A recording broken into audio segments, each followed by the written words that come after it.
നമസ്കാരം ചേട്ടാ. നമ്മളെല്ലാവരും കണ്ടമാനം മീഡിയ ഉപയോഗിക്കുന്നവരാണ്. ഇത് പണ്ട് പത്രമായിരുന്നു, മാസികയായിരുന്നു, ടെലിവിഷനായിരുന്നു. ഇപ്പോൾ ഏറ്റവും കൂടുതൽ ഉപയോഗിക്കുന്നത് സോഷ്യൽ മീഡിയ ആണ്. നിങ്ങളെല്ലാവരും ഉപയോഗിക്കുന്ന ഒരു സാധനമാണ്. ഇതൊക്കെ തമ്മിൽ എന്തെങ്കിലും വ്യത്യാസം ഉണ്ടോ എന്ന് വെച്ചാൽ, എൻ്റെ അച്ഛൻ ബാത്റൂമിൽ പോകുമ്പോൾ പത്രം എടുക്കും, ഞാൻ പോകുമ്പോൾ ഫോൺ എടുത്ത് സോഷ്യൽ മീഡിയ എടുക്കും. അച്ഛൻ പത്രം കഷത്തി വെച്ച് നടക്കും, ഞാനിത് പോക്കറ്റിലിട്ടുകൊണ്ട് നടക്കും. പത്രത്തിനോട് എനിക്ക് വിരോധമൊന്നും ഉണ്ടായിട്ടില്ല. ഞാൻ ഈ കോളമൊക്കെ നോക്കിയിട്ട് വാർത്ത ഇങ്ങനെ വായിച്ച് വരുമ്പോഴും ആ ലൈക്ക് ബട്ടൺ കണ്ടില്ല എനിക്ക് കൈവറിക്കും. ഈ പത്രം ജോലിയുള്ളവരാണ് അതിൽ പോസ്റ്റ് ഇടുന്നത്, വീഡിയോ ഇടുന്നത്. ടെലിവിഷൻ ആണെങ്കിൽ വീഡിയോ ഇടുന്നത്. പക്ഷേ ഇപ്പം ഒരു ജോലി ഇല്ലെങ്കിലും പോസ്റ്റ് ഇടാം, വീഡിയോ ഇടാം. അപ്പം പത്രങ്ങളിലും ടെലിവിഷനിലും ഒരുപാട് കാറ്റഗറി ഉണ്ടായിരുന്നു. സ്പോർട്സ് ഉണ്ടായിരുന്നു, കായികം, മറ്റേ ചരമം, പരസ്യം, അങ്ങനെ എല്ലാം ഉണ്ടായിരുന്നു. അതുപോലെ തന്നെ സോഷ്യൽ മീഡിയയിലുണ്ട്. പക്ഷേ ഇപ്പോൾ ഓരോരുത്തർ ഇടാൻ തുടങ്ങിയപ്പോൾ ഒരുപാട് കണ്ടന്റായി. പക്ഷെ എന്നാലും നമ്മൾ ഇവരെ കാറ്റഗറികളാക്കി തിരിക്കാൻ പറ്റും നമുക്ക്. ഉദാഹരണം ഞാൻ പറയും. ഒരു പ്രധാനപ്പെട്ട കാറ്റഗറിയാണ് ക്യൂട്ട്നെസ് ഓവർലോഡ്. ഇവരുടെ ഒരു പരിപാടി എന്ന് പറഞ്ഞാൽ ഫോൺ ഇങ്ങനെ എടുക്കും, ചിരിക്കും, ഒരു 10 സെക്കൻഡ് മ്യൂസിക്, പിന്നെ മറ്റേ സൈഡ് ചിരിക്കും, 10 സെക്കൻഡ് മ്യൂസിക്, റിപ്പീറ്റ്. ദോഷം പറയരുതല്ലോ.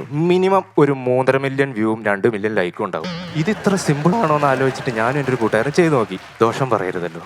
17 വ്യൂവും 6 ലൈക്ക്. 6 ലൈക്ക് അടിച്ചവരെ ഞാൻ മറക്കൂല. അപ്പം ഞാൻ ഇവൻ്റെ അടുത്ത് പറഞ്ഞു, ഇതല്ലടാ ജെൻഡർ ഇൻഇക്വാളിറ്റി. അപ്പം അവൻ പറഞ്ഞു, അല്ലടാ, ആർഷഭാരത സംസ്കാരം മരിച്ചിട്ടില്ല. പക്ഷെ ഇവൻ അതുകൊണ്ടൊന്നും തളർന്നില്ല. ഇവൻ അതേ ക്യൂട്ട് പെണ്ണിനെ കണ്ടുപിടിച്ച് സെറ്റാക്കി വീട്ടിൽ കൊണ്ട് അമ്മയെ കാണിച്ചു. അപ്പം അമ്മ പറഞ്ഞു, കൊള്ളലട മോനെ, ഇത് രസം കണ്ടോ എന്ന് പറഞ്ഞു. അമ്മ ഇവന് കെട്ടുപ്രായം നിൽക്കായിരുന്നു. അച്ഛനെ അമ്മാവന്മാരെയും കൂട്ടി പെണ്ണിന്റെ വീട്ടിൽ പോയി. അവിടെ ചെന്നപ്പോൾ അമ്മ സ്റ്റാൻഡ് മാറി. ഒരു മെനയിലല്ലോടെ അമ്മനെ എന്ന് പറഞ്ഞു. അപ്പം പറഞ്ഞു, അമ്മ ഫിൽറ്റർ ഇല്ലാഞ്ഞിട്ട് കണ്ടട്ടാ, ഞാൻ എഡിറ്റ് ചെയ്ത് ശരിയാക്കിക്കോളാം. ഈ ക്യൂട്ട് കാറ്റഗറി പെട്ടത് ഭൂരിഭാഗം പെണ്ണുങ്ങളാണ്. പക്ഷെ ആണുങ്ങൾക്കും കാറ്റഗറി ഉണ്ട്. ആണുങ്ങളുടെ കാറ്റഗറി എന്ന് പറഞ്ഞാൽ മാസ് വീഡിയോ ഇടുന്ന അണ്ണന്മാർ.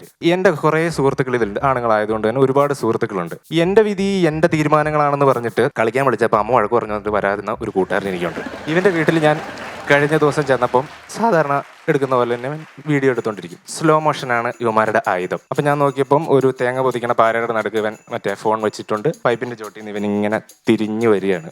Slow motion. ഇവനെ ഡിസ്റ്റർബ് ചെയ്യണ്ടല്ലോ എന്ന് ഓർത്തിട്ട് ഞാൻ മാറി നിന്നു. ഒരു മേക്കിംഗ് വീഡിയോ ആയിക്കോട്ടെ, ഞാൻ ആ വീഡിയോ ഇങ്ങ് എടുത്തു. ഇവൻ സ്ലോ മോഷനിൽ ഇങ്ങനെ തിരിഞ്ഞു വരുന്നുണ്ട്. 1 തിരിഞ്ഞു, 2 തിരിഞ്ഞു, മുഖത്തൊക്കെ കലിപ്പാണ്. 3ാമത് തിരിഞ്ഞപ്പോൾ ഇവൻ നിന്ന് മോങ്ങുകയാണ്. ഞാൻ നോക്കിയപ്പോൾ അമ്മ വന്ന് തേങ്ങ വെച്ചു ഒറ്റ പൊതി. ഫോണിന്റെ ഡിസ്പ്ലേ ഒക്കെ 12 വർഷമായിട്ട് തെറിച്ചൊക്കെ പോയി. എനിക്ക് ഇവനോട് പറയണമെന്നുണ്ടായിരുന്നു, നിന്റെ വിധി നിന്റെ തീരുമാനങ്ങളാണ്. പക്ഷെ ഞാൻ പറഞ്ഞില്ല. ഞാൻ അടുത്ത് ചെന്ന് സമാധാനിപ്പിക്കാന്ന് ഓർത്തിട്ട് തൊള്ളത്തൊക്കെ തട്ടി. അപ്പൊ അവൻ എന്നോട് ഇങ്ങോട്ട്, നീ എടുത്ത ആ മേക്കിംഗ് വീഡിയോ എനിക്ക് തരാമോ? ദേഷ്യം വന്നാൽ ഫോണാണോ നോക്കില്ല, തേങ്ങ പൊതിമാരി പൊതിച്ചു കളയുന്ന പറഞ്ഞിട്ടൊരു പോസ്റ്റ് ഇടാൻ.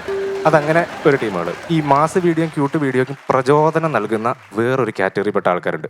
മോട്ടിവേഷണൽ വീഡിയോ അല്ലെങ്കിൽ ഇൻസ്പിറേഷണൽ വീഡിയോ ഇടുന്നവര്. ഇവരുടെ ഒരു പരിപാടി എന്ന് പറഞ്ഞാൽ ജോത്സ്യന്മാരെ പോലെയാണ്. മൊത്തത്തിലുള്ള ഒരു സെറ്റപ്പ് ഒക്കെ പറയും. അപ്പൊ നമ്മൾ വിചാരിക്കും, എന്നെ പോലെയാണല്ലോ എല്ലാവരും, എന്റെ അതേ അവസ്ഥയാണല്ലോ ഇവനൊക്കെ എന്ന് പറയും. അപ്പൊ ഞാൻ ഒരു ദിവസം ജോലി എടുത്തിട്ട് ഭ്രാന്ത് പിടിച്ച് വീട്ടിലിരിക്കുക. അപ്പൊ ജോസഫ് അന്നംകുട്ടി ജോസിന്റെ ഒരു വീഡിയോ കാണുകയാണ്. പുള്ളിയുടെ ഒരു വീഡിയോ ആണ്. പുള്ളി ഇങ്ങനെ പറയുകയാണ്, ജോലി ഭാരം കൊണ്ട് ഹൃദയാഘാതം വരാം, വിഷാദ രോഗങ്ങളിലേക്ക് പോകാം, അങ്ങനെ ഡിപ്രഷൻ അടിച്ച് ഹൃദയാഘാതത്തിലേക്ക് വരാം.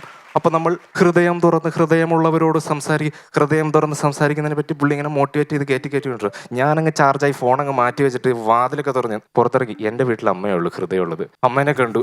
അമ്മേ എന്ന് തികച്ച് വിളിച്ചില്ല. അമ്മ തിന്നാനൊന്നും ആയില്ല, പോയിട്ട് പിന്നെ വരാൻ പറഞ്ഞു. അപ്പൊ തന്നെ ഞാൻ കംപ്ലീറ്റ് ഡൗൺ ആയി പോയി. അപ്പൊ ഞാൻ ഒന്നുകൂടെ ചാർജ് ആയിട്ട് ചോദിച്ചു, അമ്മയ്ക്ക് ഡിപ്രഷൻ എന്താണെന്ന് അറിയാമെന്ന് ചോദിച്ചു. അപ്പൊ അമ്മ മുഖത്ത് പോലും നോക്കിയില്ല, ഇല്ല എന്ന് പറഞ്ഞു. ഞാൻ ആ ദേഷ്യത്തിൽ അടുക്കളയിൽ പോയി കറിയാവുന്നതിന്റെ 2 ഇളക്കിളക്ക് 2 പപ്പടം ചുട്ടി. ഇവനെന്തിനാ പപ്പടം ചുട്ടെന്ന് ഓർത്ത് അമ്മ അടുക്കളയിൽ വന്നു. എന്നിട്ട് അമ്മ ചോദിച്ചു, നീ നേരത്തെ എന്തോ ഡിപ്രഷൻ അങ്ങനെ എന്തോ പറഞ്ഞില്ലേ, അത് വല്ല അസുഖമാണോ മക്കളെ എന്ന് ചോദിച്ചു. ഞാൻ ആകെ സന്തോഷം ഇങ്ങനെ ഇത് വന്നു. അമ്മയ്ക്ക് എന്നെ മനസ്സിലാവുന്നുണ്ടല്ലോ. ഞാൻ അമ്മയോട് പറഞ്ഞു, അമ്മേ അതെ, ഇത് വിഷാദ രോഗം എന്നൊക്കെ പറഞ്ഞിട്ട് ഭയങ്കര അസുഖമാണ് അമ്മയെന്ന്. അപ്പൊ അമ്മ, മക്കളെ, മൗനം സമ്മതത്തിലെ ജാനകിക്കും ഇതേപോലത്തെ എന്തോ അസുഖമായിരുന്നു, ഇന്നലെ പറയുന്നുണ്ടായിരുന്നെന്ന്. ഹൃദയം തുറക്കണ പരിപാടി എന്നിട്ട് ഞാൻ റൂമിൽ കയറി വാതിലടച്ചു, ഫോൺ എടുത്തു. മറ്റേ പുള്ളി മോട്ടിവേറ്റ് ചെയ്തോണ്ടിരിക്കും. അപ്പോഴും ഒന്നും നോക്കില്ല, സ്ക്രോൾ ചെയ്തു. അപ്പൊ സന്തോഷ് ജോർജ് കുളങ്ങര വന്നു. എന്നിട്ട് പുള്ളി പറയുന്നത്, യാത്രകൾ ചെയ്യാനാവാതെ ഡിപ്രഷൻ അടിച്ച് മരിച്ചുപോയി എത്ര പേര് എനിക്ക് അറിയാവോ, പ്രാകൃതമായൊരു ഫോൺ എടുത്ത് ഒറ്റയേറായിരുന്നു. തലേനടിച്ച് തിരിച്ചു വെച്ചു. അമ്മാതിരി മോട്ടിവേഷനാണ് ഇവന്മാർ. ഇങ്ങനെ ഒരുപാട് കാറ്റഗറികൾ ഉണ്ടെങ്കിലും വേറെ ഒരു പ്രത്യേകതരം കാറ്റഗറി ഉണ്ട് ചേട്ടാ. ക്യാപ്ഷൻ കിങ് എന്നൊക്കെ വിളിക്കുന്ന പിഷാരടി ചേട്ടന് നല്ല പരിചയമുള്ള ആൾക്കാരായിരിക്കും കേട്ടോ ഇതിലുള്ളത്. അപ്പോൾ ഇവരുടെ ഒരു പരിപാടി എന്ന് പറഞ്ഞാൽ ഫോട്ടോ ഇട്ടിട്ട് അതുമായി ബന്ധമുണ്ടെന്ന് തോന്നും, എന്നാൽ ബന്ധമില്ല എന്ന് തോന്നും. അങ്ങനത്തെ ക്യാപ്ഷൻ ഇടുക. ഉദാഹരണത്തിന് പച്ചപ്പുള്ള സ്ഥലത്ത് പോയിട്ട് പച്ചപ്പരിഷ്കാരി എന്ന് ക്യാപ്ഷൻ ഇടുക. നക്ഷത്രത്തിന്റെ കൂടെ നിന്നിട്ട് ഒരു സൂപ്പർ ചാര ചിത്രം. ഇങ്ങനെയൊക്കെ ക്യാപ്ഷൻ ഇടുന്ന പരിപാടി പിഷാരടി ചിലപ്പോൾ പരിചയം ഉണ്ടായേക്കാം. ഇത്രയും കാറ്റഗറി ഉണ്ടായാലും എനിക്ക് ഏറ്റവും ഇഷ്ടമുള്ള ആളുകൾ എന്ന് പറയുന്നത് ഫുഡ് ബ്ലോഗേഴ്സാണ്. ഒരു സമാധാനമാണ്, സന്തോഷമാണ് ഇവരുടെ വീഡിയോ കാണുമ്പോൾ. ഫുഡ് ബ്ലോഗേഴ്സിൽ ഫുഡാണ് ഇവർ പ്രസന്റ് ചെയ്യുന്നത് എങ്കിലും ഇവരുടെ പ്രസന്റേഷനാണ് എനിക്ക് അതിലും കൂടുതൽ ഇഷ്ടം. ഇപ്പൊ ആദ്യ കാലത്തൊക്കെ ഇവരുടെ ഒരു സെറ്റപ്പ് എന്ന് പറഞ്ഞാൽ വളരെ വെറൈറ്റി ആയിട്ടുള്ള ഒരു ഡിഷാണ് നമ്മളിത് പരിചയപ്പെടുന്നത്. ഇതിന്റെ മസാലയുടെ ടെക്സ്ചറും കളറും ഒക്കെ കണ്ടാൽ നമുക്കറിയാം ഇത് വളരെ സ്പൈസി ആണ്, ഫ്ലഫി ആണ്, സോഫ്റ്റ് ആണ്, തേങ്ങയുടെ ബോർഡാണ്. അങ്ങനെ അങ്ങനെ അങ്ങനെ പിന്നെ നമ്മുടെ നാട്ടിലേക്ക് നമ്മുടെ നാട്ടിലെ പിള്ളേരെല്ലാം എടുത്തു. അപ്പൊ അവരുടെ ഒരു ശൈലിയിലായി പിന്നെ പ്രസന്റേഷൻ. അപ്പം ഇതിലും എനിക്ക് ഒരുപാട് സുഹൃത്തുക്കളുണ്ട് ഇതൊക്കെ ചെയ്യുന്നത്. എൻ്റെ ഒരു ആത്മാർത്ഥ സുഹൃത്ത്, ഇവന്റെ ഒരു പ്രശ്നം എന്താന്ന് വെച്ചാൽ ഇവന് യാത്രകൾ ഇഷ്ടമല്ല, സഞ്ചരിക്കാനേ മടിയാ. അപ്പം ഇവൻ 8ാം ക്ലാസ്സിൽ ടൂർ പോകാൻ മടിയായിട്ട് പഠിത്തം നിർത്തിയവനാ. ഇപ്പൊ ട്രാവൽ വ്ളോഗ് ചെയ്ത് ജീവിക്കുക. ഇവന്റെ ഒരു ടെക്നിക്ക് എന്താന്ന് വെച്ചാൽ ഇവൻ കവലയിലേക്ക് ഇറങ്ങി വയ്ക്കും. കവലയിൽ ഇറങ്ങിട്ട് ജംഗ്ഷനിൽ ഏറ്റവും നല്ല കട നോക്കും. എന്നിട്ട് അവിടെ ചേട്ടും ചേട്ടാ ഞാൻ തീറ്റയും കൂടി എന്ന യൂട്യൂബ് ചാനലിൽ നിന്ന് വരുവാണ്, ചേട്ടൻ്റെ ഒരു ഡിഷ് പരിചയപ്പെടുത്തി കഴിഞ്ഞാൽ എൻ്റെ വ്യൂവേഴ്സ് കാണും, സബ്സ്ക്രൈബേഴ്സ് കാണും. ഇവനിതെല്ലാം തള്ളുന്നെന്ന് പറഞ്ഞാൽ അവന് ഫ്രീ ആയിട്ട് ഫുഡ് കിട്ടണം. ഫുഡ് കിട്ടും, ചേട്ടൻ പൊതുവെ അവന് കിട്ടാറുണ്ട് കേട്ടോ. എന്നിട്ട് ഇവനിത് കിട്ടും, മേടിക്കും. എന്നിട്ട് ഒരു മൂലയ്ക്ക് പോയിരിക്കും, ഡെസ്ക് അങ്ങനെ ഇടും. എന്നിട്ട് പരിപാടി തുടങ്ങും. ഹലോ ഗൈസ്, ചങ്ങായിമാരെ, ഞാൻ വന്നിരിക്കുന്ന മലപ്പുറത്തുള്ള തിരൂരങ്ങാടിയിലെ 70 ഉറുപ്പിക്ക് ചാർമ കിട്ടുമെന്ന് പറഞ്ഞ് മണ്ടിപ്പാഞ്ഞ് വന്നാണ്.